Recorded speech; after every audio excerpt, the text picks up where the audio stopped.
Thanks, Senator. Senator Scott of South Carolina, ranking member. Thank you, Mr. Chairman. Once again, thank you for being here. Certainly, you and I would probably agree on one thing for sure, which is that the United States and a strong United States is a vital part of global security. And one of the challenges I have, as I started my opening statement with, is relates to the Iranian regime's proxy attacks on our American soldiers, is the fact that this administration, under your leadership in the Treasury Department, has released $6 billion before the October 7th attack, $10 billion after the October attack, and $100+ billion as relates to the relaxation of the oil sanctions. And that, to me, leads to attacks from the Houthis. It actually is in part because this administration downgraded the Houthis from a terrorist organization, foreign terrorist organization. So when I look at the actions of this administration and I couple that with the resources released to Iran, the question I ask is, how do you continue to provide Iran with billions of dollars, knowing that they are the ones that are orchestrating attacks against our service members? And I assume your answer will in part be that some of those dollars are frozen, even though there have been a couple of opportunities and acts trying to access those resources. But we both understand the fungible nature of money. And so I'd love to hear your answer, number one. Number two, likely because I've spoken with you before during these hearings, you are very, very good, and therefore I may have to cut you off. Okay. So first of all, I want to say that the Treasury Department has been extremely aggressive and very vigilant about sanctions on the Iranian regime. We have worked very hard and had many sanctions actions addressed at Iranian oil shipments to try to do what we can to minimize revenues from oil. We have taken many actions in the aftermath of the attacks on Israel to close down channels for Hamas and other Iranian-affiliated groups to use the financial system to fund their malicious activities. So I think the record is clear. We've done a great deal. With respect to Let me stop the there, funds, because I do think you and I will not get to an agreement there. I do think that the record is clear that when you look at it, the net effect of the administration's actions has been more resources, more money for Iran, not fewer dollars. But I have two other subjects I want to cover with you. Go right ahead. could I just Certainly. quickly, the $6 billion that you're referring to were Iranian funds that were frozen in Korea. And Yes. we permitted these funds to be transferred to Qatar. They can only, when they were in Korea and now, can only be used for humanitarian purposes.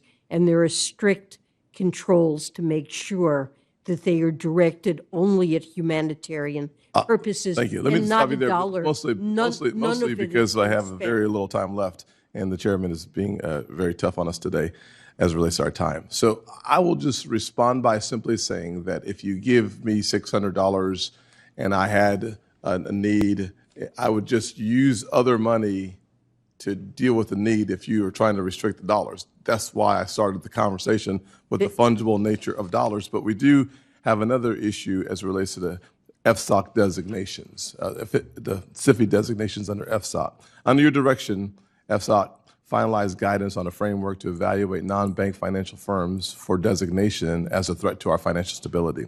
If a company meets FSOC's new framework, it would be designated a SIFI and would be subject to Federal Reserve supervision and regulation. In 2019, FSOC issued a common sense proposal on this matter that evaluated firms based on their business activities, required a consideration of the firm's financial health, and perhaps most importantly, would have required the government to conduct a cost-benefit analysis prior to making any such designation.